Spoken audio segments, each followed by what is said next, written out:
you're gonna wait till the fire starts coming down, and y'all know that they went into martial law in South Korea. They went into martial law.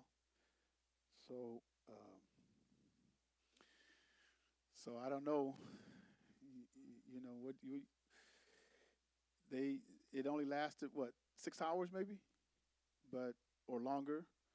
But we don't know what the fall is going to be yet. And then is that going to happen here? I mean, if it happened there, will it happen here? Martial law is when they suspend, and it's the military that takes over.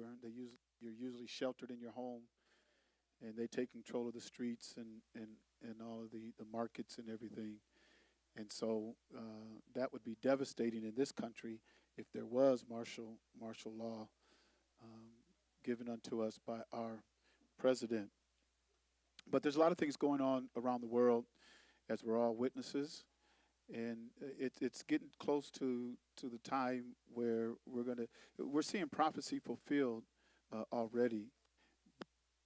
Close to the time where he is going to really show forth some of the things that was spoken in prophecy. And so on tonight, I want to talk about a few things, but and see how it resonates with you, and hopefully it'll land on those who have ear to hear and eyes to see and a heart to perceive. Because we're going to embark on a journey, and there's some things that is written in the Hebrew canon and also in the Greek script. There's things that's written in that immediately requires some historical lessons, or to go and look up a few things. The Torah, the Hebrew canon will say certain things. It's not, sometimes we look at the Torah, we look at the Hebrew scripts, we look at the Greek manuscripts, and we want it to be very exacting on certain things, especially when it comes to prophecy, so we can see clearly. Why not name the nations? Why not say who's going to do what? And just, it gives us a very clear outline on how things are going to happen in these last days. But there's some things that are left out, which requires for you to do your research. It says in Proverbs 25 and 2 or 3, he says it's the honor, it's the glory of Elohim to conceal a matter, but it's the honor of kings to search it out. So that searching out means you got to do some research. You're searching things out. And so we're studying the Hebrew canon, sacred scriptures, and we're studying the Greek manuscripts, and we're trying to search this thing out so that we can have a clear understanding. The importance of having a clear understanding is I want to know if I'm in the Father's will. I definitely want to know if I'm in the Father's will, because our Messiah, Yahushua Mashiach, has already said, just because you're praying, just because you're saying Adonai, Adonai, just because you're casting out devils in my name, you're doing wonderful works in my name, just because you're doing that doesn't mean you're going to make it in. That does not mean you're going to make it in. And he wasn't talking about the imam, which you know what I'm talking about when I say imam. He wasn't talking about them or the Nation of Islam. He wasn't talking about Judaism, because they don't even believe he has come the first time, and they're still looking for the Messiah to come. If you talk to those who call themselves Jews, if you talk to them over there in Palestine, they'll tell you, and their sages and their rabbis, and they're telling you that they're looking for the Messiah to come, to return. And some of them think that Benjamin Netanyahu, Benjamin not a Jew, is the Messiah. One of the rabbis over there believes that Benjamin not a Jew is the Messiah that was prophesied in Torah. But we know our Messiah has come the first time. We're waiting for him to return the second time. And that in itself, now we do believe in the second return of our Messiah. And that in itself, when you say that, I just hope we understand what we're saying when we say that, because we're not expecting the third return of our Messiah. We're expecting the second returning of our Messiah. And why is he saying that? Why is he saying that? Because after his resurrection, if he went up to his Father's throne in the Shamayim and then came back down for 40 days, that was his second coming. Then he went back up, so now we're waiting for him to come the third time. Unless, of course, we just don't understand how the writer writes it when he says, touch me not, because I haven't ascended to my Father. And unless we don't fully understand, because we're looking at it through a Greek lens and through the Greek manuscript. But if we believe in the second return of our Messiah, that means after his resurrection, he was here for 40 days, and then he went up into the Shamayim. And so we're waiting for his second return. But is it just what's that? Semantics? Is it just semantics, or is it deeper than that? Is it deeper than that? So on tonight, we're going to look at a few things, and I want to start off with Yahuchanan chapter 14, verse number 6, is where I want to start off. And it says, Yahusha saith unto him, I am the way, the truth, and the life.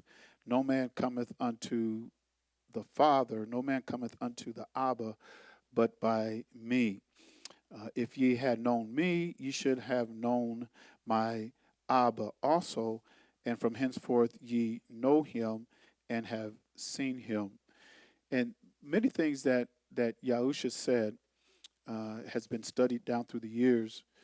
The tragedy in this is because, and what we're going to look at is this way, because the tragedy here is everything that we know about Yahusha comes through the Greek and the Roman lens. You have to admit it. I've settled with that. I understand that, because all of my life, everything that was handed down to us, even from the previous generation, the generation before that, was given to us from the Greek manuscripts by those who took it to the world. After our Messiah, his death, burial, and resurrection, after that, and the disciples, the apostles died off, the Romans, who were control of the whole world, or the known world. Because here's something that we have to look at, and even when we get into the reading of the epistles and the letters and the history, we're going to get into this. Because when they reference the world, when they use the world in the Greek manuscripts, they were talking about the Roman Empire. And we're going to see that as we go through this. They were talking about the Roman Empire. And so it was the Roman Empire that their philosophers, their scholars, those who believed in the pantheon. You guys know what a pantheon is? Multiple, it's the degree of gods, the multiple gods, the pantheon. And so it was those people, their philosophers, and Shaul warned us. He said, beware of the philosophy of men. And that's exactly what they did. They came in with their philosophy. So we understood this book, and many of you today, many of you that are here today, many of you that are listening on the airways, you still understand this book through the lens of the Greeks and the Romans. The Greek manuscripts, that's how you understand it. And in this day, in this hour, when he is waking up his people because prophecy is being fulfilled, many of us cannot resolve the fact.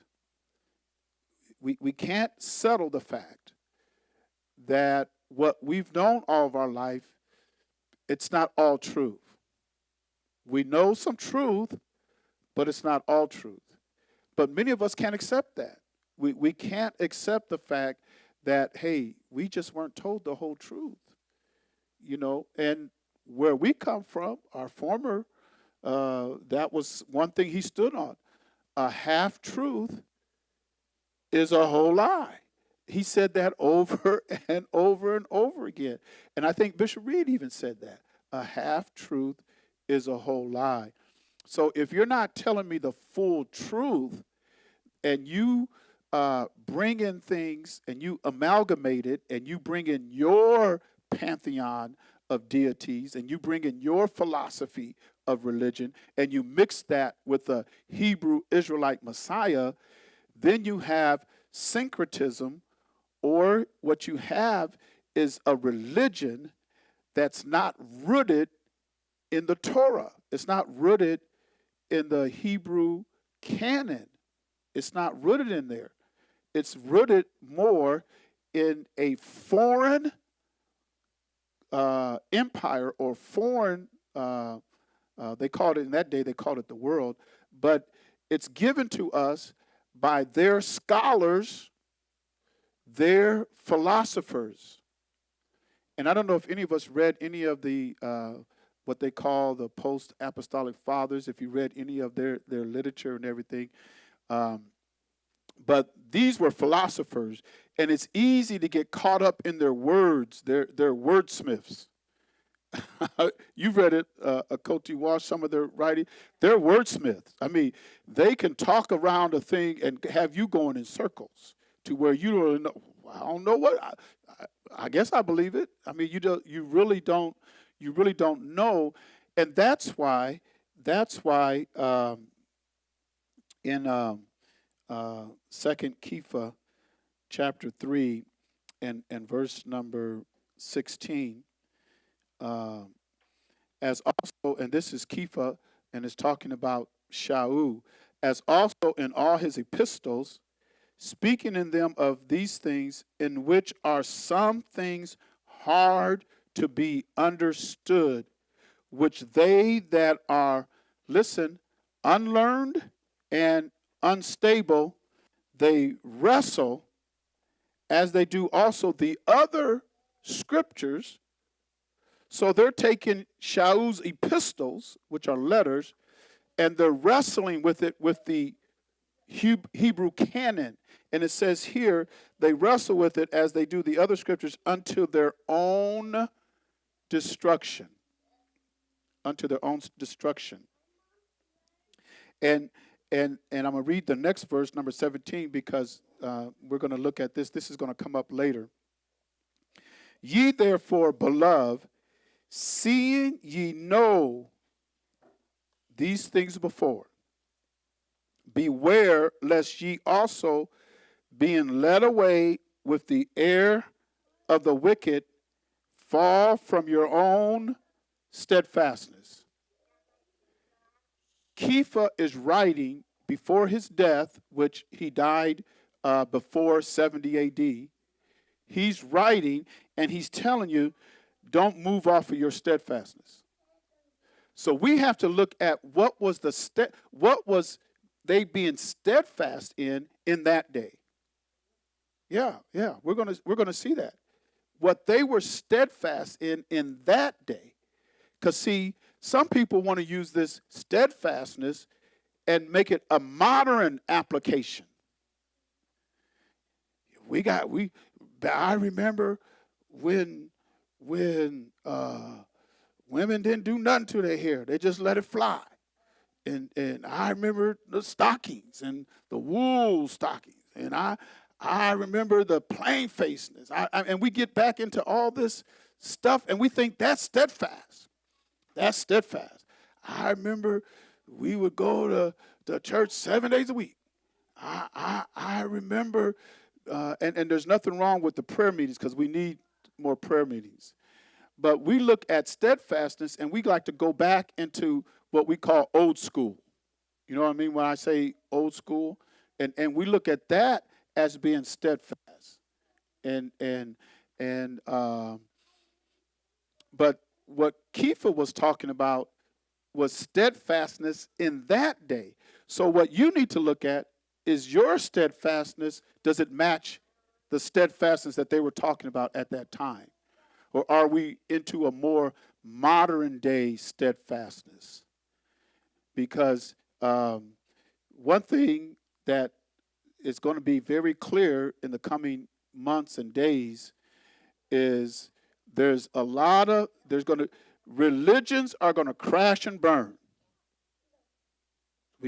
When we get to this point where he's going to gather his people from the four corners, from one end of the Shamaim to the other, and Yahusha said that in Matthew 24, he repeated what Moses said in Deuteronomy chapter 30.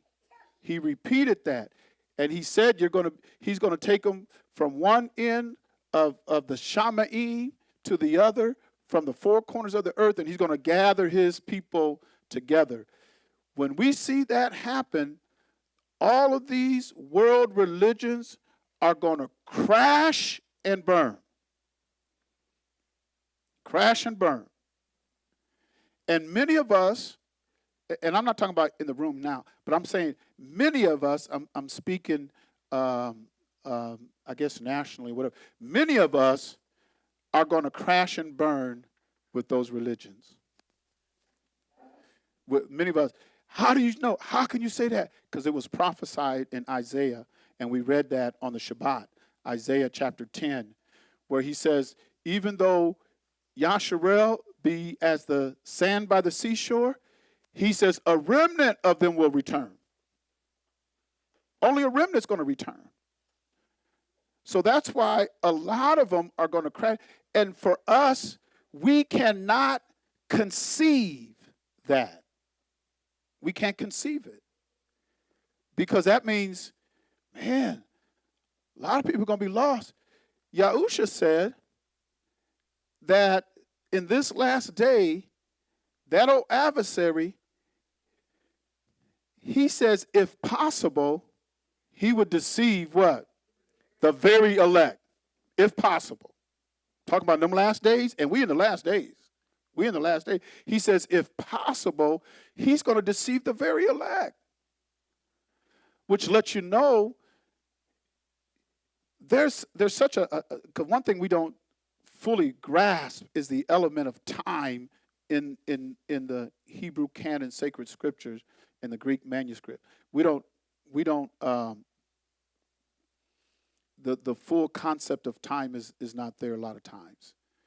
Because there's phases and there's times. So when he's gathering his people, and then he's going to bring them to shore like he gives in that parable, and he's going to start sorting. He's going to gather his people, but that doesn't mean you're going to make the kingdom. He's going to deal with us face to face. But but one thing I want to say about that is that's those who are alive. Those are for those who are alive at that time. Torah deals with life at that time. It does deal with those who have gone on before us. We're going to see the resurrection. He's going to deal with that. But when you're looking at Torah and you're looking at the last days, he's talking about those who are alive. Even at one time, an angel's going to come and take a third of the world's population. That's wiping out a lot of people. That's wiping out a lot of people. And so we want to talk about things that Yahusha said, because his words are etched in eternity. You're not going to be able to change anything that he says. So in Yahuchanan chapter 14, and verse number 6, where we were, Yahusha said, he says, I am the way. I am the way. And when you look at that word, the way, even if you look at it in the Greek manuscript and get the definition, the way it talks about a road. And then it talks about a progress. It's a pathway. It's a road or a pathway that you take with an end in mind. And he tells you what is our end result here in this verse. What's the end that we're looking at? what does he say? I am the way, the truth, and the life. No man cometh unto the Abba but by me. What's the end here? Getting to Abba Yah. Yahusha says, I am the pathway. I am the way. And we look at it in English, but we want to look at it also in another aspect, the way they looked at it in that day. But I am the way to get you to Abba. So the end result is for us to get to Abba and be with our Father. That should be the end result. If it's not, then he shouldn't even mention it in here. No man cometh unto the Abba but by me. So the goal is, I got to get to Abba. I got to get back to my Father. Why is that so important? Because Yasharel as a nation was cut off. They were cut off. And so Yahusha comes and says, you want to get back to Daddy? You got to come to me. Come on. I'm the way. I'm the way. I'm the truth. And I'm the life. It's right here. Understanding that in that day, understanding that in that day is important for us today, because just like it started out like that and it goes around like that, it's going to end like that. And that's where we're coming up to the end now. And that's why you're hearing so much around not only this nation, but even over in Europe and South America and Africa. You're hearing so much about people waking up and getting back to the way. Going back to the way. We got to find the way. We got to find that path. We got to get back on that path. Well, if we was always right, why are we trying to go back? Why are we trying? Because things is coming around now. Because just like it was in his day, it's going to be like that. We're going to have to get back to where he was, and that's where we're going to have life, and that's where truth is. I'm the way, the truth, and the life. Now, there was many people who perished and lost their life because of the way. Because of the way.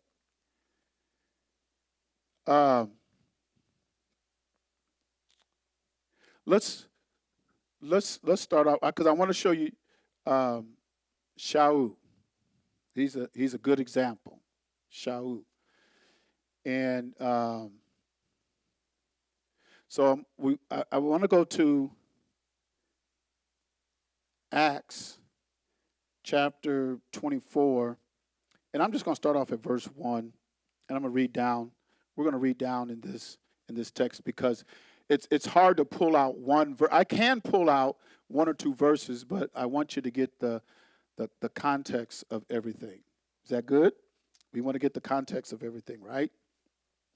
Now this is Shaul. They call him Paul. This is Shaul, and this is after he went up to Jerusalem for the last time for a feast, and he was arrested there in Jerusalem. Okay, so he had to stand before. Not only did he have to stand before the high priest and Yasharel, or the Yehudis, the Judeans in Judea. Not only did he have to stand before them, but who ruled? Well, we find out that they were in a Roman province, because the Romans conquered the world. So when we go through here, and we'll see, when it talks about the world, it's talking about the Roman Empire. It's talking about the Roman Empire. So after 5 days, Ananias the high priest descended with the elders and with a certain orator named Tertullus, who informed the governor against Shaul. So Tertullus, was he for or against Shaul? He was against him. He was against him, right? And when he was called forth, Tertullus began to accuse him, saying, seeing that by thee we enjoy great quietness, and that very worthy deeds are done unto this nation by thy providence. Now, this is his address to who? Well, let's who informed the governor against Shaul. So now this is his, yes.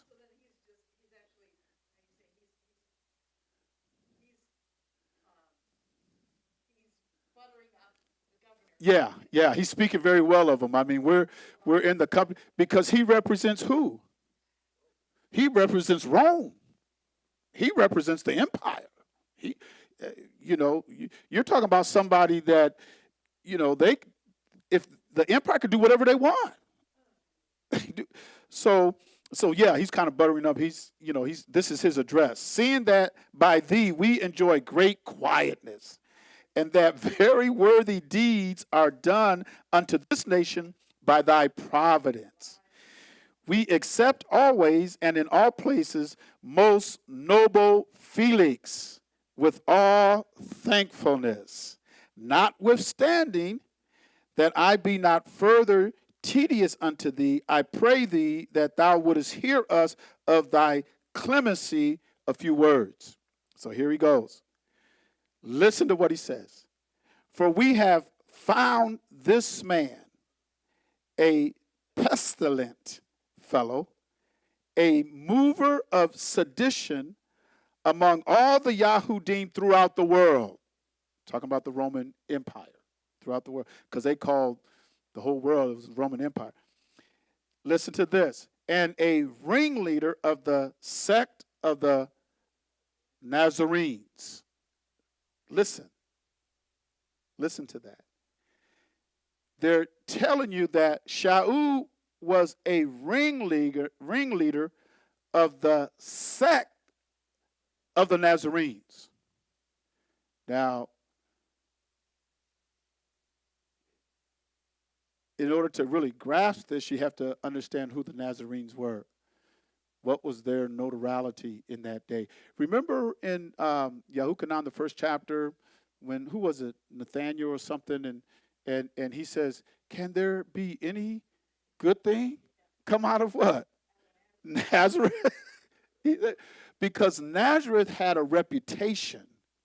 They had a very repugnant reputation amongst the Yahudim in Judea, which they called Judea. They were not the the aristocrats, for the sake of words. Somebody who's aristocratic, like in the Roman Empire and stuff. They weren't like that. These were more of the, yeah. And I mean, if I don't want to go through there if I don't have to. I don't want to say I'm related to anybody from there. One of those kind of places. Just kind of, it just didn't have a good rapport with a lot of people. But that's what Yahusha was. He was called Yahusha the Nazarite, right? Or the Nazarene, because a Nazarite means you were birthed in there. A Nazarene means you took on that culture, you took on that faith. And within Yasharel, you had different people believe in different things, just like you have today. You got this sect of people believe this. You got this sect of people believe this. Then you got this sect of people believe this. And we all say we're the same. And it was like that. They were all they were all Yahudim, and they were in Judea, but they had different sects and believed different things. Back in that day, the three main sects were, anybody want to take a guess at them?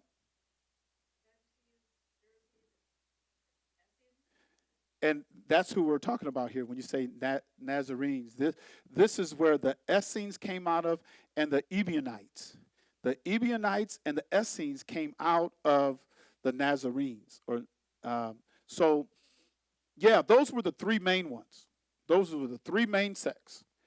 And that last one kind of stemmed out because they didn't believe exactly like the Pharisees. They didn't believe exactly. They had some things of the Pharisees. They had some things of the Sadducees. But the one thing that separated the Sadducees from the Pharisees, anybody know what separated those two sects? The resurrection. Because the Pharisees, I don't think they believed in, or was it the Sadducees? Somebody could check that. But one of them believed in the resurrection, the other one didn't. And Shaul knew that.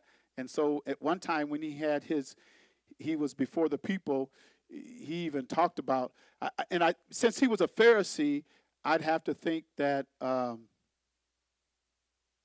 want to say the Sadducees probably believed in the resurrections and the Pharisees didn't. I want to say that, but somebody can check me on that, because I could be wrong. But those were the three main things. And so it says he was a ringleader, not of the Pharisees, not of the Sadducees, but he was a ringleader of the Nazarenes. And so I did a little research and try to go back to the Nazarenes, because there was different periods. You had the 1st century Nazarenes, then you had like the 4th century Nazarenes, then you had the 7th century Nazarenes. But there was a common thread with all of them. There was a common thread. And so we're gonna see what that common thread is. Now listen to this, verse number 6. Who also have gone about to profane the temple, whom we took and have judged according to our law. This is Tertullius. But the chief captain, Lysias, came upon us, and with great violence took him away out of our hands. So whose side was Lysias on? Shaul's side. You know, he was. I'm going to help Shaul. You know. All right. Verse number 8. Commanding his accusers to come unto thee, by examining of whom thyself mayest take knowledge of all these things, whereof we accuse him. So they're accusing him, right? And so they want Felix to examine him. And the Yahudim also assented, saying that these things were so. So you had the Yahudim, who were with the chief priests and Tertullius, who were against. And if you have a chief priest or a high priest, they're pretty much of what sect? There's 3 of them. Take a guess. If you have a high priest, they're pretty much of what sect? They're Jewish, but out of those 3 we talked about, most likely they're Pharisees. Most likely. If they're a priest or a high priest, most likely they're a Pharisee, because Shaul was on the Sanhedrin, and he says, I'm a Pharisee of Pharisees. Yes. Okay, yeah. The Pharisees believed in the resurrection, and the Sadducees did not. Thank you. Thank you for that research. And that's going to come up with this. I mean, that comes up with this. Okay. I'm at verse number 10. Then Shaul, after that the governor had beckoned unto him to speak, answered. Now listen to Shaul. For as much as I know that thou hast been of many years a judge unto this nation. Talking to Felix. You know, you've been a judge unto this nation. I do the more cheerfully answer for myself, because that thou mayest understand that there are yet but 12 days since I went up to Jerusalem for to worship. And that was around the feast time, because there was 3 feasts. And I kind of think this might have been the feast of Shavuot. Yeah, because Shavuot was just a 1-day feast. You had unleavened bread, Pesach and unleavened bread, and that was a total of 8 days. Sukkot was a total of 8 days. But so it must have been the feast of Shavuot. Verse number 12, and they neither found me in the temple disputing any man, neither raising up the people, neither in the synagogues, nor in the city. Neither can they prove the things whereof they now accuse me. Now listen to this. Verse 14 is very critical. Verse 14 is very critical.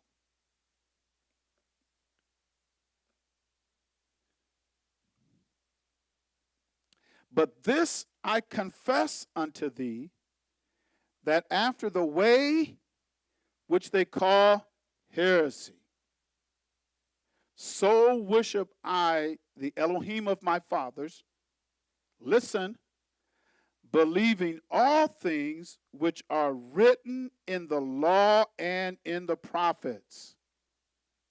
Okay, I'm going to say that again. I'm going to read that again, verse 14.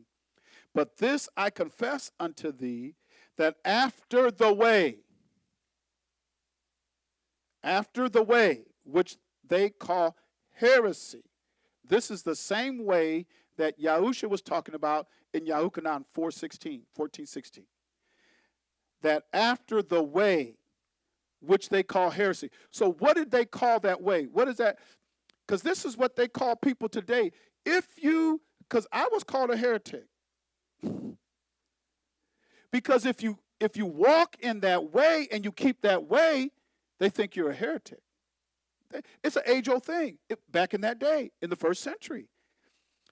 Listen, that after the way which they call heresy. So the way, which is the way. Now remember in verse number 4, when we read verse 4, verse 5? Let's go back up to verse 4 and verse 5. And the same, verse 5, the same Greek word for sect, S-E-C-T, is the same word for, I think it's heresy. So they were calling, and we can look that up real quick, but they were calling the sect of the Nazarenes, what were they calling that? Heresy. The sect of the Nazarene, which is the way, they were calling that heresy. So in verse number 5, we're going to some definitions, and we want to look up sect, which is G139, right? G139. So now, and when you look at G139, heresy, properly a choice, that is a party, or abstractly disunion. Heresy, which is the Greek word itself, sect, which means a sect. So I want to go down to verse number 14. I want to look this up now and look at the word heresy. See that? G139. So heresy and sect so they were calling the sect of the Nazarenes, it's the same as saying he's the ringleader of the heretics. In essence, that's what they're saying.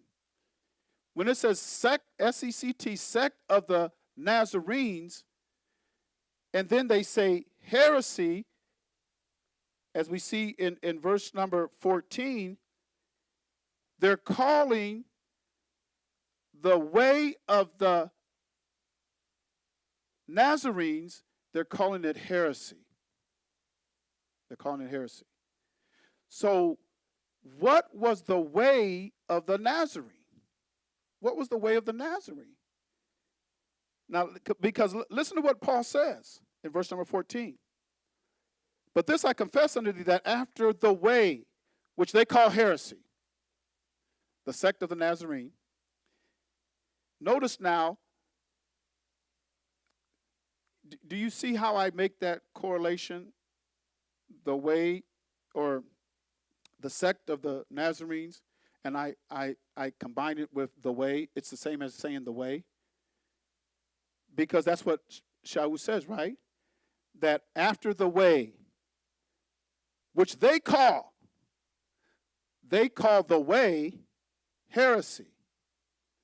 And then back up in verse number 5, it says he was ringleader of the sect of the Nazarenes. So the sect of the Nazarenes is the way, and that way they call heresy. Do you see where we can make that? Where we can bring that down? because it's important that you can see that. The way is of the Nazarenes. Does that make sense? Does it make sense? The way is of the Nazarenes, and they called that way, they called it heresy. All right? Now listen to what Paul says. So worship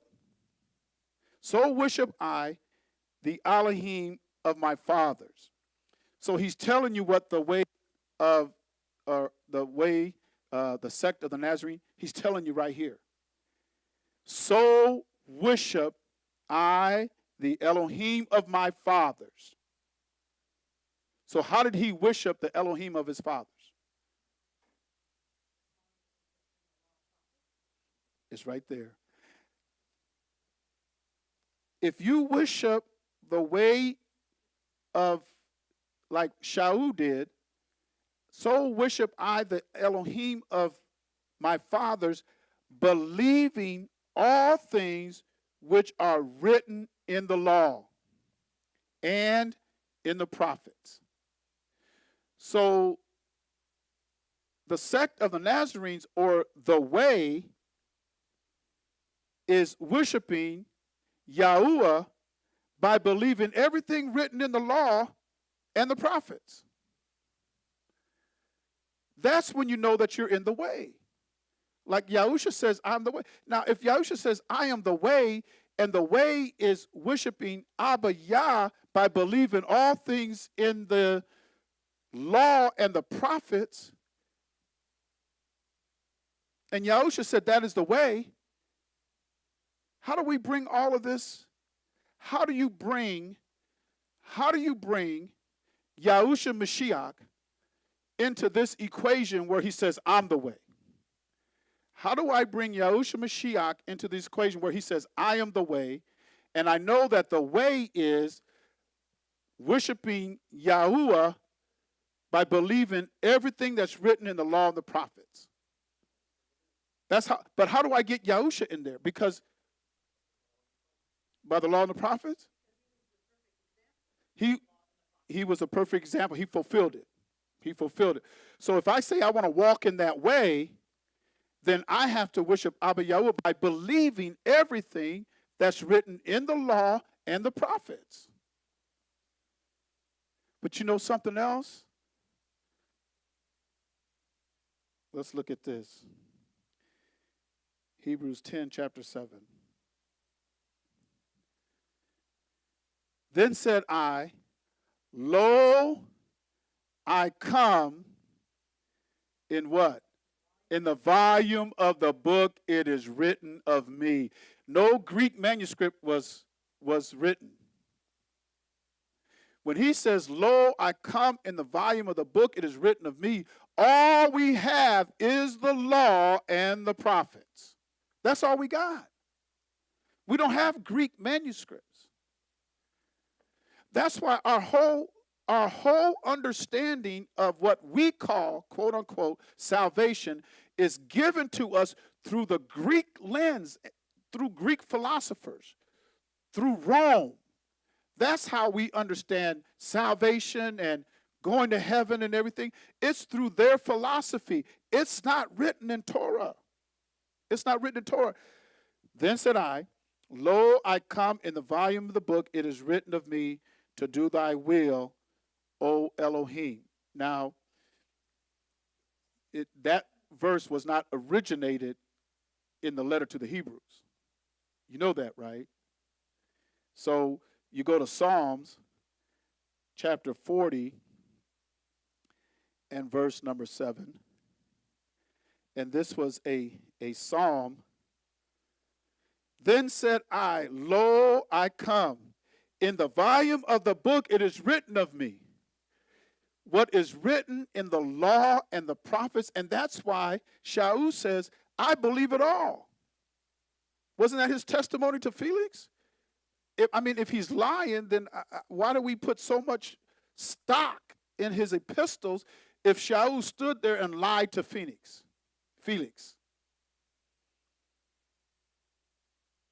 Why do we give so much stock in his epistles if he lied? Shaul didn't lie.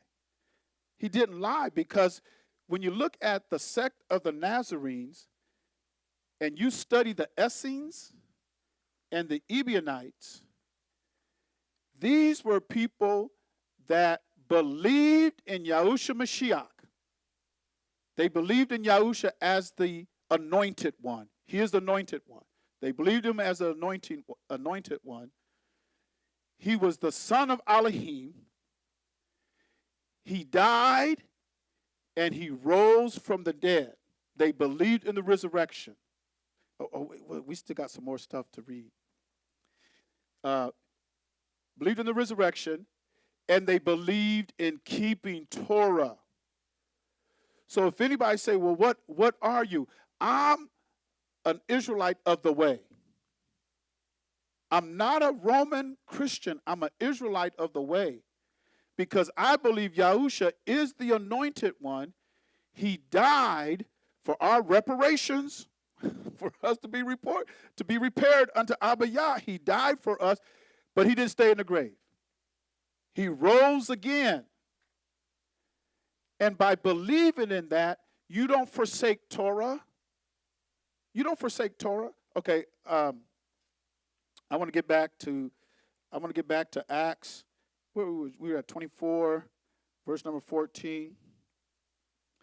Believe in all things which are written in the law and in the prophets. This is the way. So when Yahusha says, I am the way, this is the way. This is the way.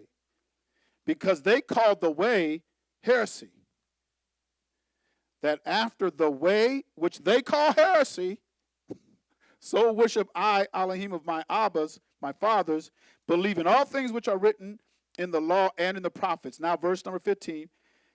And have hope toward Elohim, which they themselves also allow, that there shall be a what?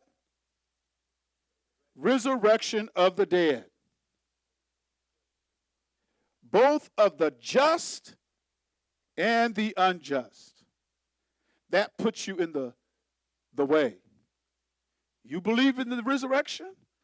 You believe in the resurrection of the just? Now he said just and unjust because they're not all in the same place. We've seen where the just, Yahusha gave us that allegory, right, of the rich man and Lazarus. They weren't in the same place because he says there's a great gulf between where you're at and where he's at, and you can't cross over. Let him who be holy still. Let him that is righteous be righteous still. Him that is profane be profane still. He that is evil be evil still. Because once you pass into that next dimension, you got one soul to go here, you got another soul to go here, and there's no gulf. The gulf is too great. You can't pass through. But he says the way believes in the resurrection of the just and the resurrection of the unjust, right? Listen, words. And herein do I exercise myself to have always a conscience. Wow. Listen to him. Herein do I exercise myself to have always a conscience void of offense toward Yah. I don't want to have a conscience that is offensive to Yah. That's what he's saying. He said, oh, I don't want to have a conscience that's offensive to Yah. So a conscience void of offense toward Yah and toward men. So if I don't want to have a conscience that Yah will find offensive. And we always talk about you got to have a clean conscience. He even says, don't let the sun go down on you got to have a clear conscience. Don't take that stuff to bed. You go to bed in wrath, you're going to wake up with wrath. And you might not be able to sleep. All kind of. I don't want to have a conscience that's offensive to Yah. What does Yah find offensive? Well, he finds wickedness offensive. He finds iniquity offensive. He finds lying offensive. You can slay your own soul by lying, and that's why he says all liars are going to have their part in the lake of fire that burned, because lying is an offense to him. Breaking the 10 Commandments is an offense to him. Let me get that verse. We'll come back here, but in Isaiah, I got to find it now. I think it's let me see, 42.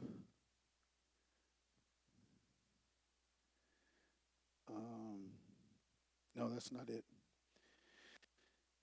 Oh, okay. I think it's Isaiah 20. I think that's, no, it's not Isaiah 20. I can quote it in my mind, but I want to make sure I can find it. But he says, okay, maybe it's 8.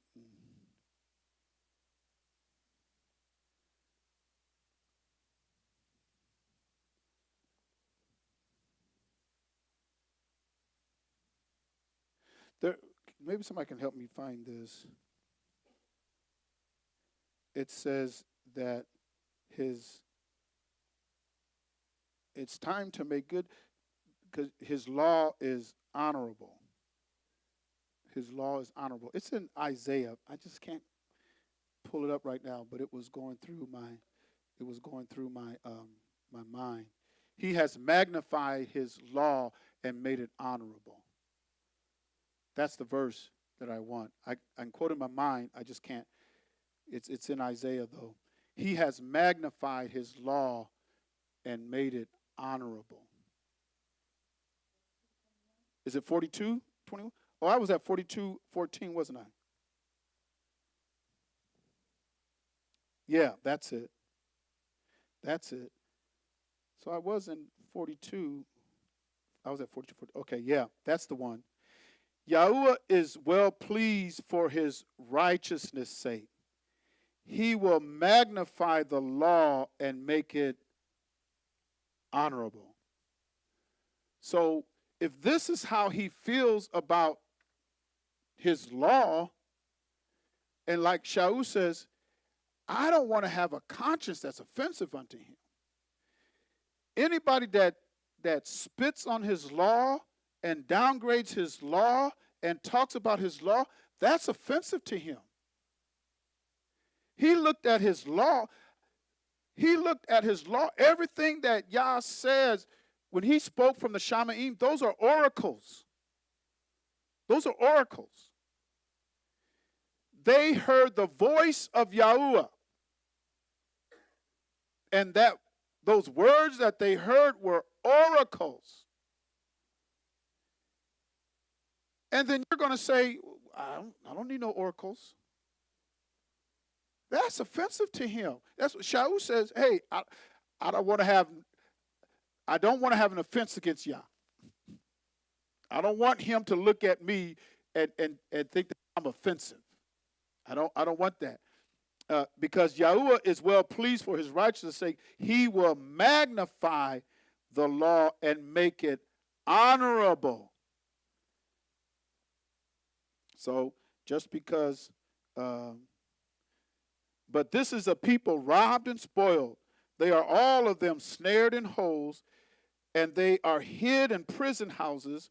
They are for a prey, and none delivereth, for a spoil, and none saith, restore.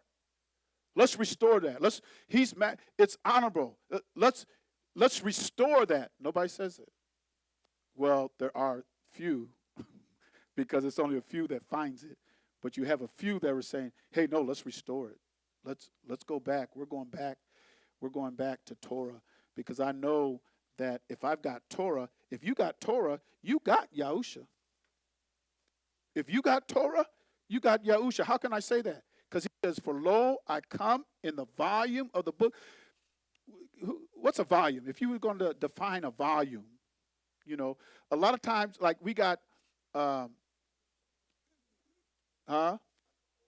It's like a whole set. It's the totality of it. It's all of it. The volume. I mean, you might have a volume of encyclopedias, and usually when you get a volume of encyclopedia, you get a stack of books, you know. I got this volume. This is Britannica. This is the latest volume of the Britannica Encyclopedia. Well, man, them books stack up like this. Well, he says, I come in the volume of the book from Genesis to Malachi, even in the Apocrypha. You start reading all that, that's where you're going to find it. That's where you're going to find it. He says, that's me. He says, I come in the volume of the book to do his Abba's will. And it says in Psalms, he was delighted. I'm delighted. Look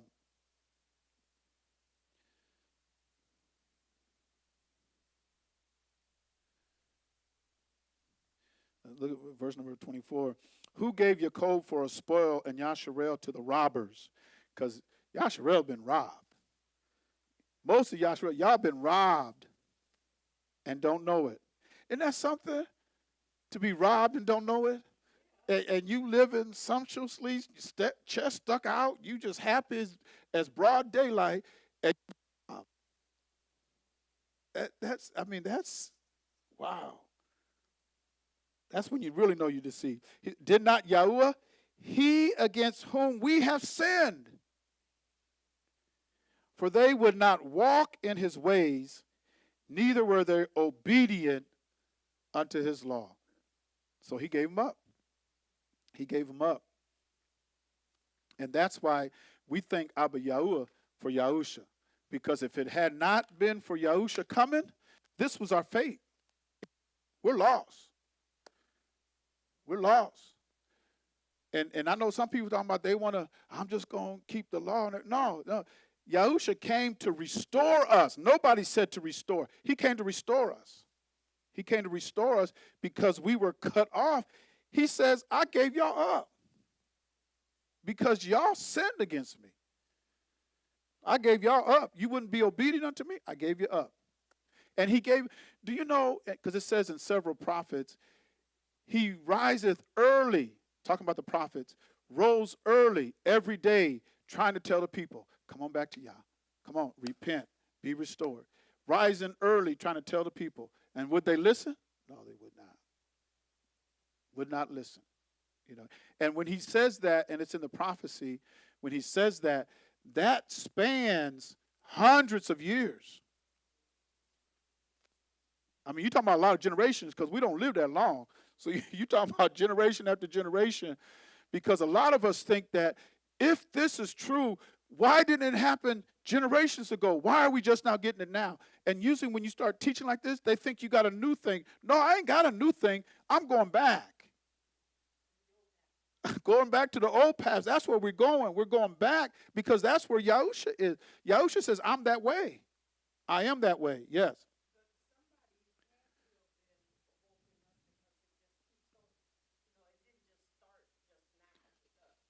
Right.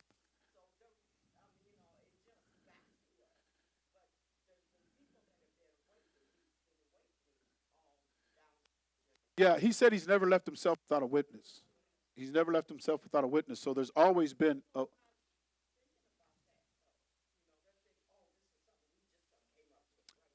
I know it. And they say that because they don't have knowledge. Because when you talk about going back to where it says restore, going back to the Torah, going back to, like he says, they wouldn't walk in his ways, they weren't obedient to his law. That goes back 3,000-4,000 years. This ain't no new stuff. What you have is new. What we have is, this is the old way. We're going back to the old ways. That's what we're going back to. And they think that we got something new. It's like, no, I'm sorry, this ain't nothing new. Keeping the 10 Commandments, that ain't, y'all, it's written on a stone in Los Lunas in New Mexico, the 10 Commandments in 3,000 years old. So you had some Israelites over here back then. He's never really left himself without a witness. It's always been through time, but it's been a minority. But what we see today is he's waking up his people from the four corners. They're spread out everywhere where he spread them out. He's starting to wake them up, because it was prophesied in Ezekiel 37, the dry bones in the valley. And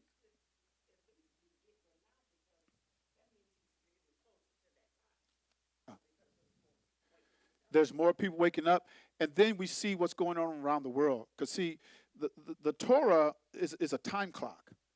It actually is a time clock, and all the pieces have to come together.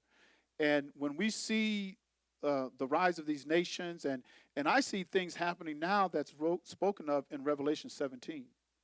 I see it happening now, because in Revelation 17, it says 10 kings is going to rise up against that woman that rides the beast. 10 kings are. And we just had an election, and he just said, what, in the last 24 hours, 48 hours, 24 hours, he said that if those BRIC nations, was comprised of 10, and other people are coming into them, he says if they try to devalue the dollar or take the dollar off the market, because right now the world market is really run by the dollar. He says if you try to dethrone the dollar, we're putting 100% tariffs on you. That's what he said. Talking about the BRICS. And there would be war. But if you read Revelation 17, it says that those 10 kings, Yah put it in their heart to turn against her, turn against that woman that rides the beast. He put it in their heart to do that. So it's just setting up, because you think they're going to be afraid of, if you look at those 10 nations, it's like 44% of the world's population is in those 10 nations. You can combine all of their economies together, it'd be greater than the United States economy. And plus, if they come up with a new currency and they, do away with the dollar, sanctions ain't going to be any good. They got their own currency. Sanctions are only good if it's backed by the United States dollar. So you can say tariffs, you can say sanctions, you can say, but if we ain't using your currency, it don't matter. But everything is being said. So when you see the combination of everything, what's written in the prophets, from Isaiah to Malachi, when you see what Yahusha said in the 24th chapter and in the 13th chapter of Mark and 21st chapter of Luke, when you see what is written in Revelation, and all of that has to compile and has to come together. And when you see that, and that's where we're at now, a lot of this stuff is starting to compile, starting to come together, prophecy being fulfilled. And so it's not far off, but he's never left himself without a witness. And he said that my elect, they're going to make it. Many are called, few chosen. But he's going to have his elect. He's going to save his elect, But there's going to be a lot of people that ain't going to make it. Like he said in Isaiah 10th chapter, verse number 20, he said, even though Yasharel be as the sand of the sea. I'm pull that. That's Isaiah chapter 10, and I think it's verse number 20. And it shall come to pass in that day that the remnant of Yasharel and such as are escaped of the house of Jacob shall no more again stay upon him that smote them. We looked that up, right? But shall stay upon Yahuwah, the Holy One of Yasharel, in truth. The remnant shall return. The remnant shall return. The remnant of Jacob unto the mighty Elohim. For though thy people Yasharel be as the sand of the sea, yet a remnant of them shall return. Notice that a remnant was going to return. So not Israel. There are going to be a lot of Israelites, but only a remnant is going to return. And this is speaking of the end time here. So all of this has to compile and come together. Now, before I finish up, I want to go back to the book of Acts. I want to go back to the book of Acts, and I want to go to, let's go to chapter 19. And this is a familiar chapter because we know what happens in 19, right? And I want to go to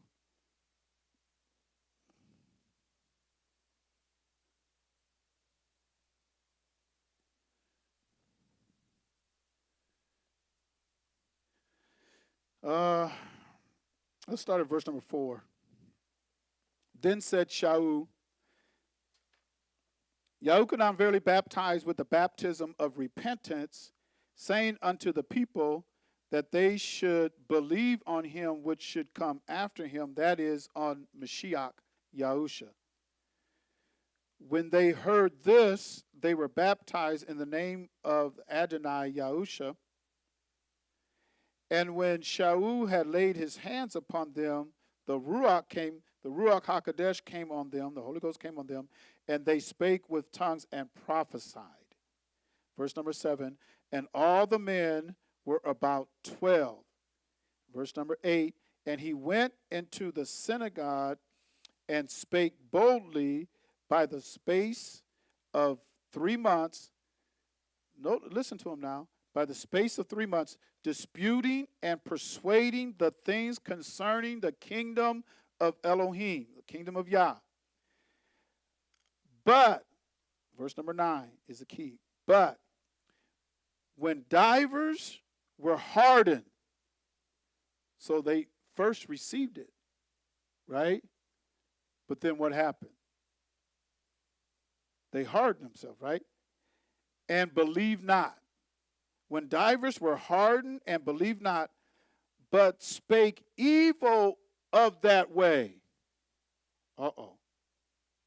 Before the multitude, he departed from them and separated the disciples, disputing daily in the school of one Tyrannus. What did they speak evil of? What did they speak evil of? They spake evil of what? That way. They spake evil of that way. Now, let's see if we're using the same Greek words now. They spake evil of that way. Let's say 3598. This is hudos, a road, by implication, a progress, the route, act, or distance. That's the Greek definition of the way. But listen to what he says. But spake evil of that way.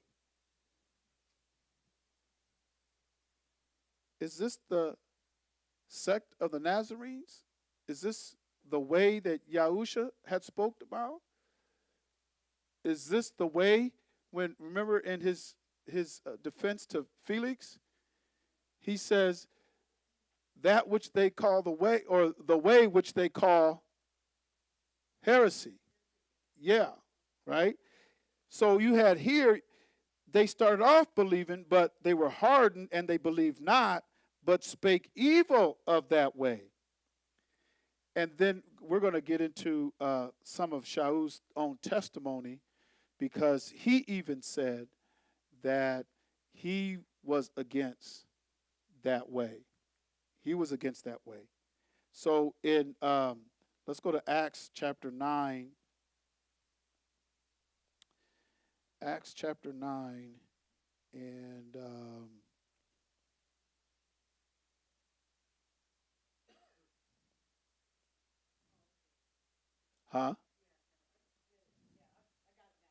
You got it now? Okay. Well, there was a time where he was. Right, right. Because it even says he persecuted those who were in the way. You know, and he stood in the way. And Barnabas took him and brought him to the apostles and declared unto them how he had seen Yahuwah in the way, and that's not it.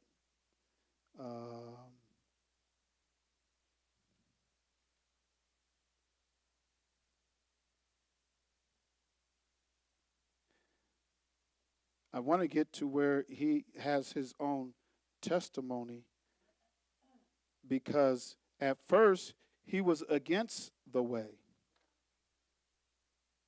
But then, you know, after a while, he was He preached the way, and he believed in the way.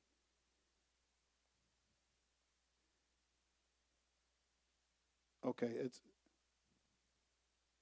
I can't find it now.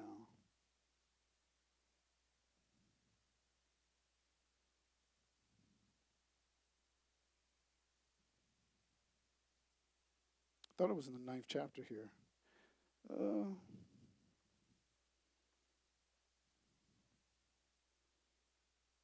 Okay. Um,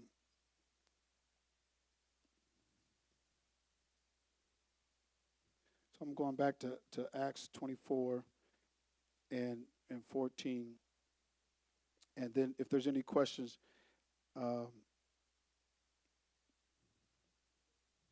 any questions?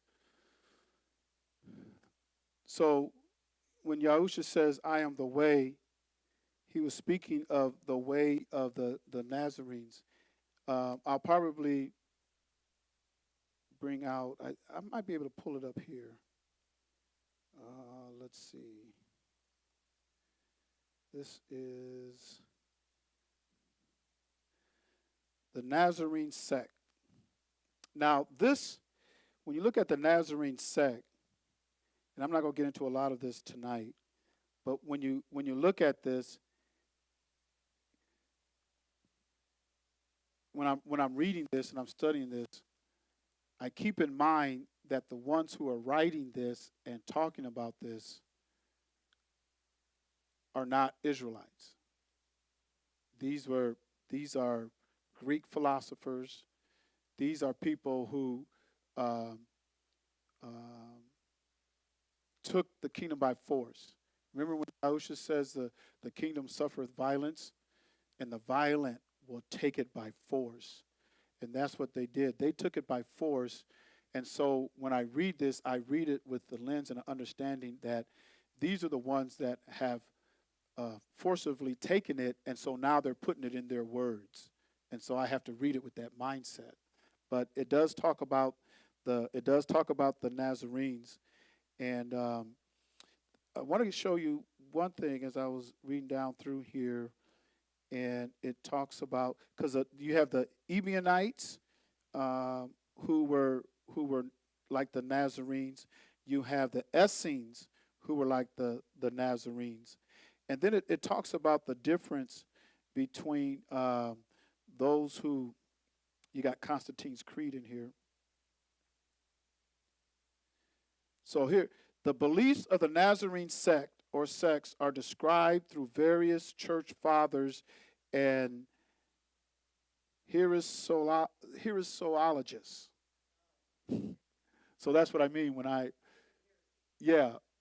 these are the people who study heresy, and these are these are ones that understand the church fathers. So all the church fathers were Roman and Greek philosophers. So whenever you study Christianity and you go back to the church fathers, quote unquote church father, you're going back to Roman and Greek philosophers. And they took a Hebrew Israelite in a small nation that Rome had conquered, and they took their faith and said it was theirs. They took ownership of it, and then they were the ones who did the commentary on it, or they were the ones to take it to the world. They would not let anything be written. Once they got the Greek manuscripts and they had the Septuagint, they put it under kind of like lock and key. And then in the 4th century, Jerome or Eusebius, he took the Septuagint and the Greek manuscripts, and he translated it into Latin. And for 1,200 years, that's all you could get was Latin. And not only did you get Latin, but there was no printing press, so nobody had books. So in order to hear it, you had to go to them, and they spoke Latin, and they would not let you. But that was in the world that is the Roman Empire. That's not talking about those who are in sub-Saharan Africa, because when you get to sub-Saharan Africa, now you got a different history. It's a different history. But when we study history and about Christianity, it always comes through the Roman and Greek philosophers. They don't teach us the history, because in Acts, what is it, the 8th chapter, Who knows what Acts the 8th chapter was? There was uh, Simon the magician, that Stephen. But I think before that there was, who was it?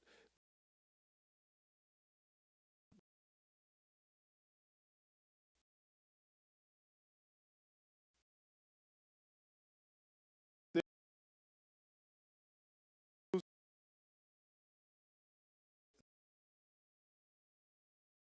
blood in him because a foreigner wouldn't go to Jerusalem for the feast.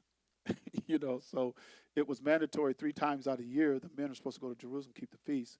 But what was he? He was a what? Anybody remember? He was a eunuch, right? Um, am I right? Is that the 8th chapter of Acts?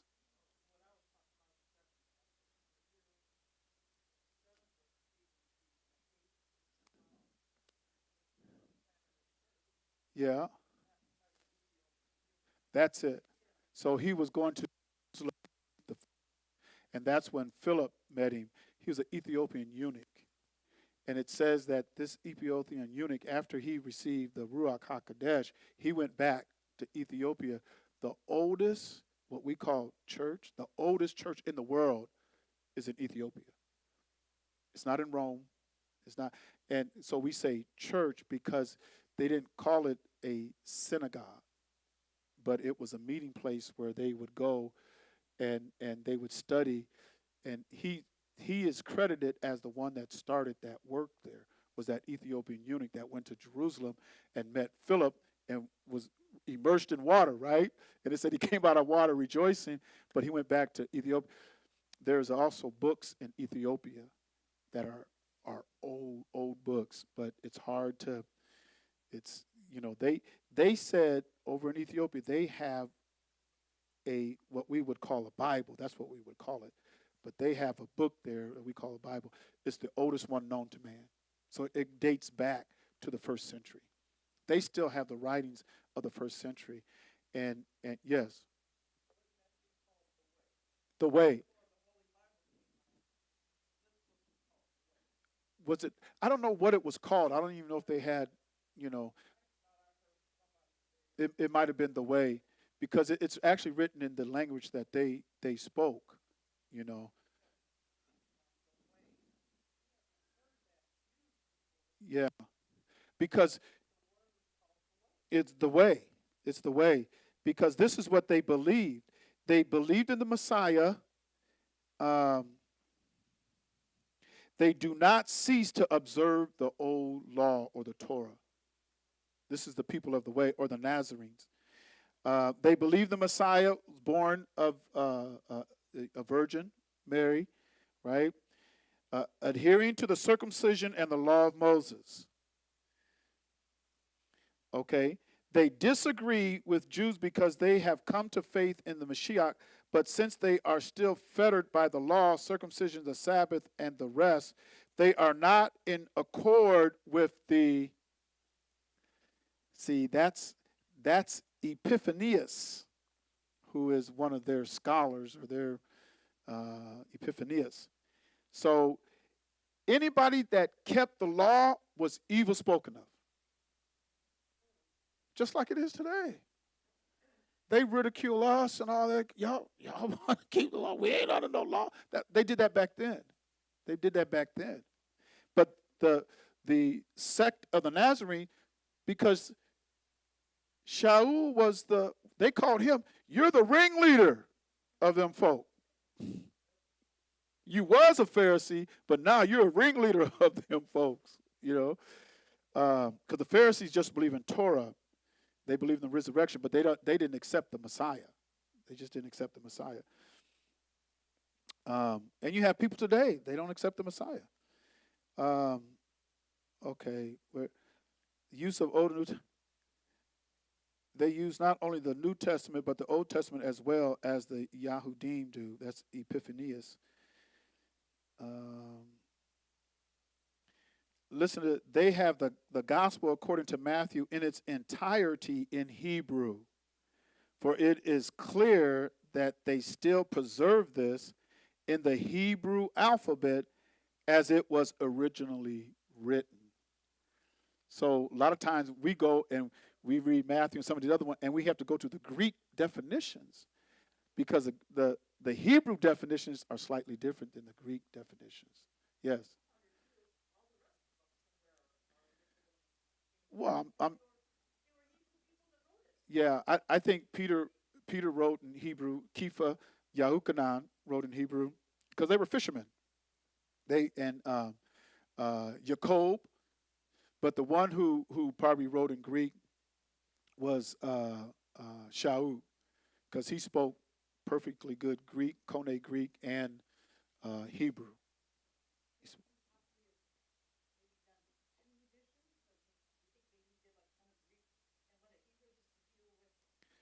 Well, let's look at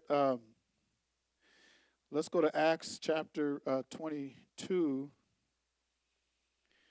Men and brethren and fathers, hear ye my defense. Now this is Shaul, which I make now unto you. And when they heard that he spake in the Hebrew tongue to them, they kept the more silence. And he saith, so if you're going to speak to us in Hebrew, we'll listen to you. If you're going to speak Greek, we ain't going to listen to you.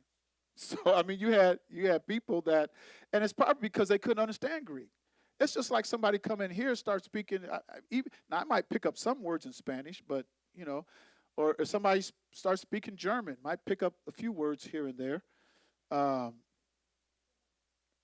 I got a funny story because I went on a skiing trip with my family and everything. Anyway, we were up in Utah, the Rocky Mountains up in Utah, and we went, it was time for dinner and everything, so we're going out to dinner and everything.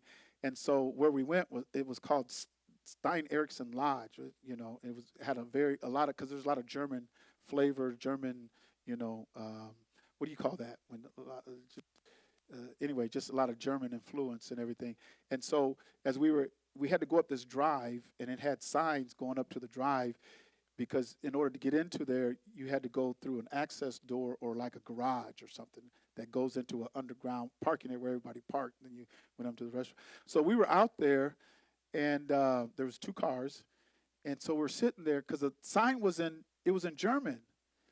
And we're trying to figure out, what does that say? What does that say? Because the door was down, and it was at night, and this is a well-known restaurant. And what does that sign say? We sat there, we was trying to figure out what the sign said. Then another car came up, pulled up into us, beep, beep, and then the door went up and they went in. It's because the sign said in German, honk to open the door, honk to open the door.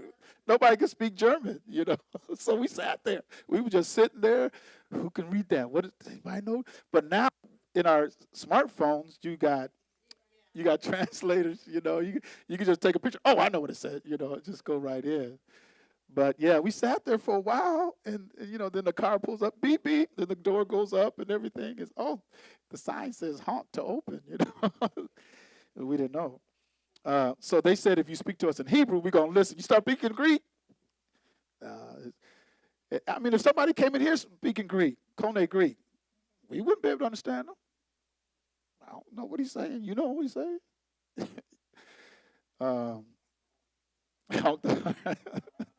Right. So we're going to finish it there. It's 9:00. Yes.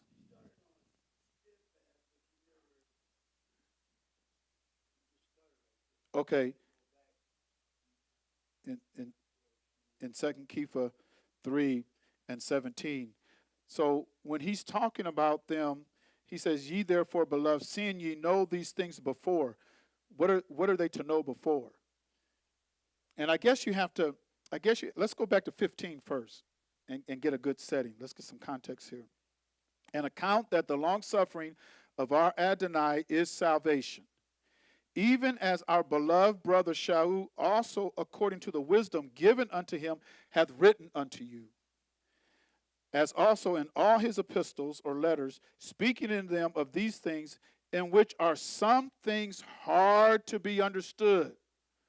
So you're talking about Kepha, some of these other, they're just laity. These are laity people. These aren't Shaul could speak multiple languages. He was well traveled. He was a Roman citizen of Tarsus, but yet he was a Hebrew Israelite, because he even says of the tribe of Benjamin, the stock of Israel. I mean, he goes on, but he is well rounded. And Shaul was a Pharisee of Pharisees. He sat on the Sanhedrin.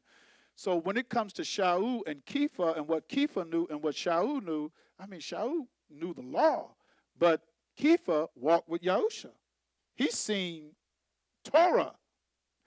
Shaul didn't see Torah, but Kepha saw Torah. He lived with Torah, with Yahushua Mashiach. So he says, some things are hard to be understood, which they that are unlearned and unstable, they wrestle.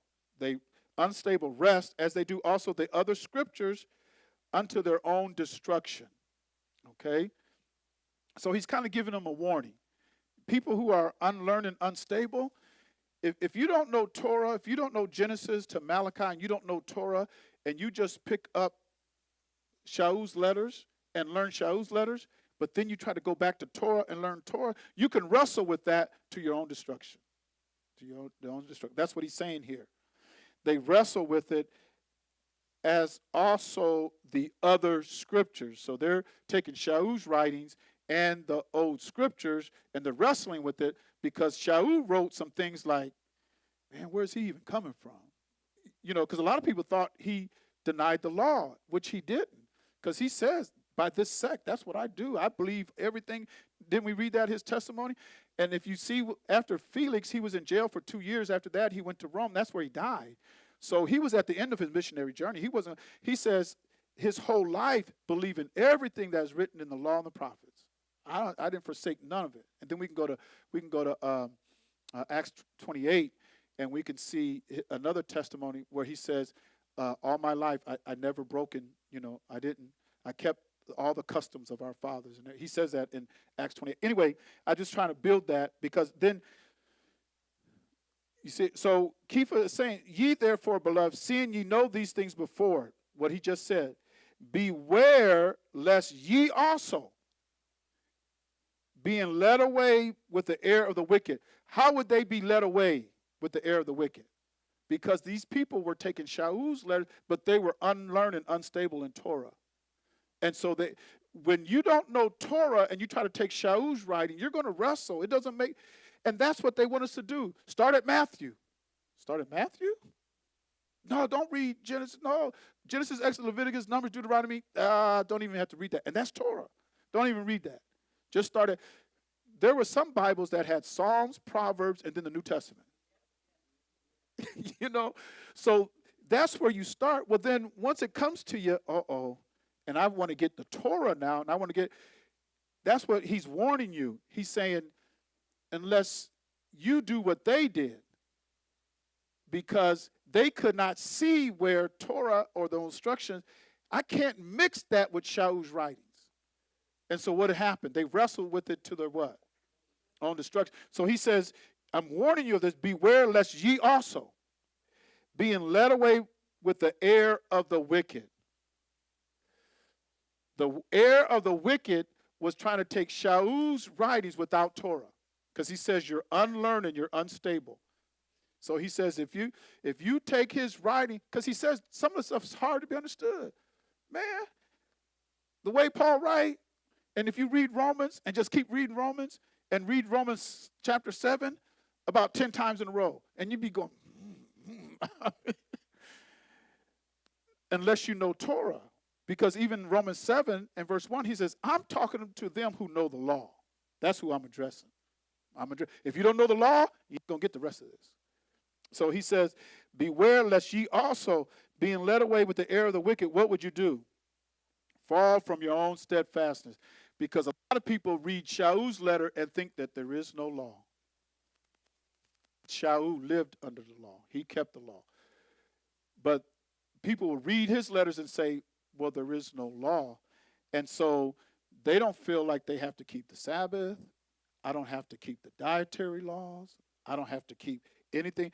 So when they were steadfast in keeping that, all of a sudden now, I don't have to keep it anymore.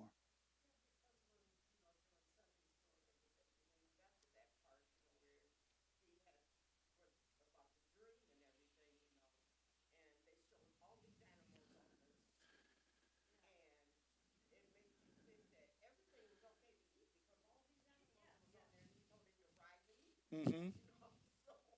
Right. Right. Rise, slay, and eat. Right.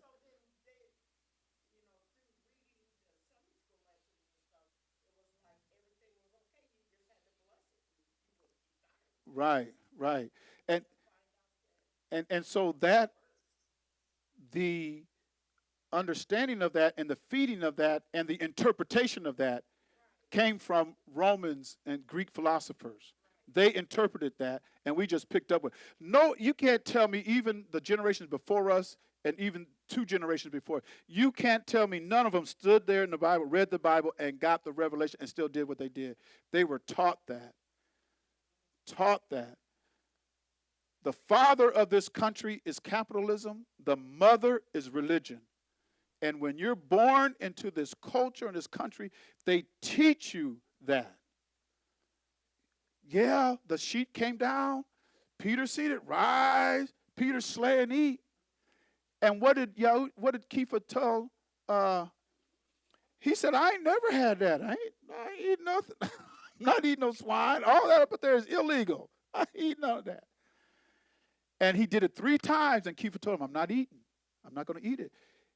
It didn't come to him till he went to Cornelius' house and all those Gentiles.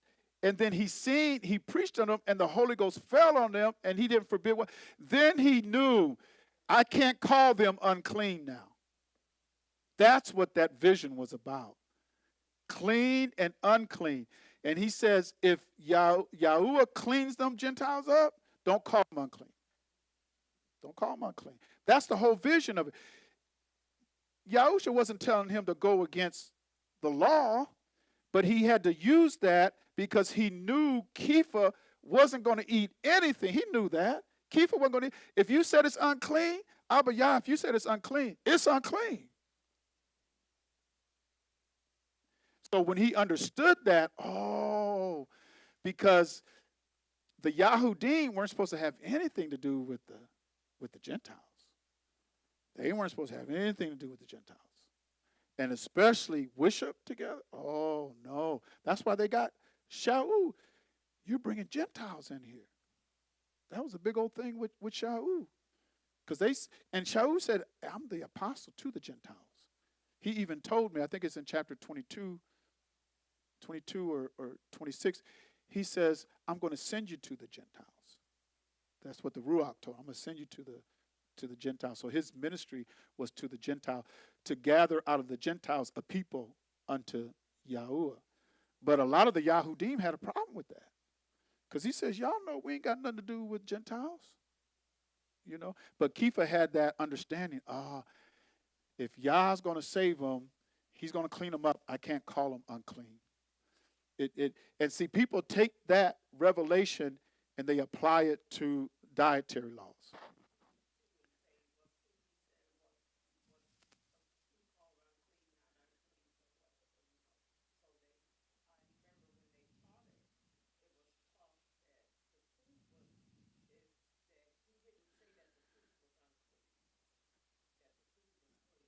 Right.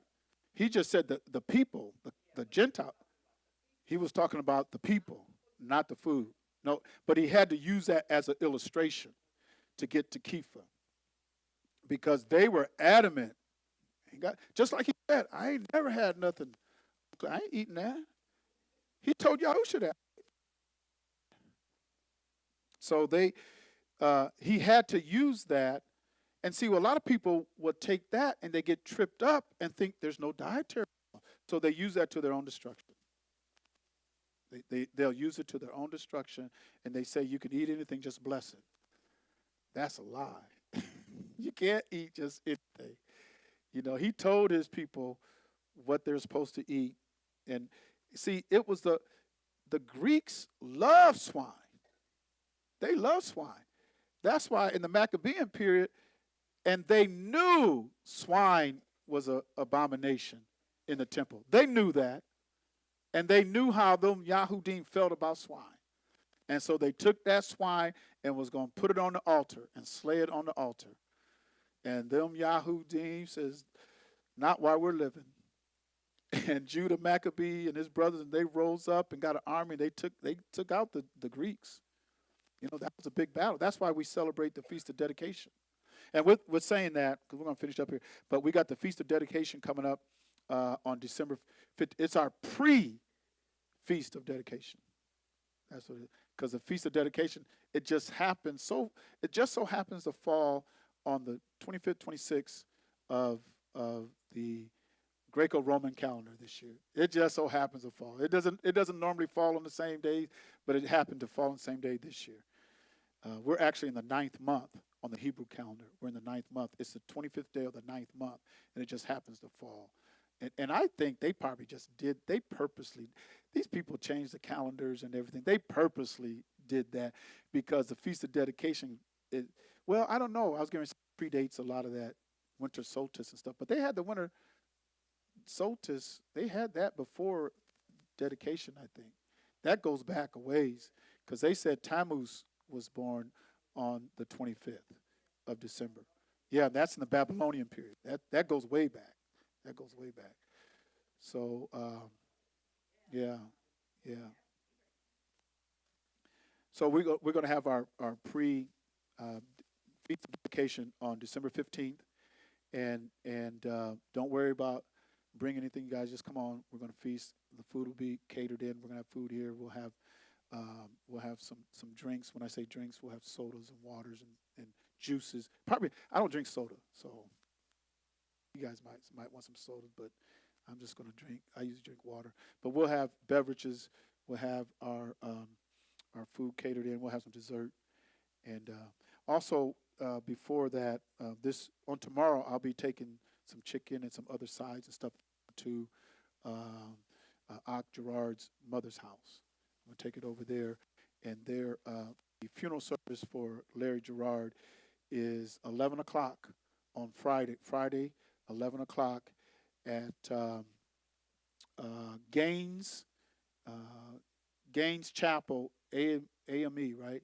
Gaines Chapel, AME, which is over in East Moline. 311 19th Street. Yeah, 311. That's where the funeral services will be for Larry Gerard, Terry Gerard's brother. So we're going to take care of that business on tomorrow, and then remember our Feast of Dedication meal on December 15th. That's going to be right here. Time's at 5 o'clock. It'll be 5 o'clock. And by the time we get here, get kind of settled in, and we'll definitely be eating by 6. So, any other questions, comments? Anybody got anything? If not, we're going to say shalom, shalom. Thank you for joining us on today on the platforms that we're on, those who are online, taking your time to spend with House of Yah, the teaching of Torah, the teaching of our Messiah. If you teach the volume of the book, you're teaching Yahushua Mashiach. If you're teaching the volume of he says, "Lo, I come in the volume of the book, it's written of me." So as I teach the volume of the book, I'm teaching Yahushua Mashiach. And so thank you for joining us on tonight. We will be back on the Sabbath, on the Shabbat, and we'll have our Shabbat service. And our Shabbat days is a time to be at peace. It's a time to be at peace, time to fellowship. And we're supposed to be at peace with Yah, with the Most High Yah, because we're under a covenant. We're a covenant with him. All right. Any questions or comments? Anything else? If not, we're going to say shalom, shalom. Oh, don't forget your contributions, those who give the contributions, and those who are online that watch our services, our ministry online. We just want to say Todah for your contributions as they come in. It is required of us to honor the Most High Yah Yahuwah with our substance and the first fruit of all of our increase. That's just Torah. That's teaching Torah, and so he does want us to give our first fruits, because he says that in Matthew 23 verse 23. He says, don't forsake all the tithing that you give. He says don't forsake that, because we got some people that believe you don't have to, but we all will be judged. Hallelujah. Can we say hallelujah? Thank the Most High Yah in Yahushua's name. And we're supposed to do everything in the name of Yahushua Mashiach. So we offered it up unto you. We say thank you, Abba Yah, in Yahushua's name. Shalom, shalom. See you back on the Shabbat.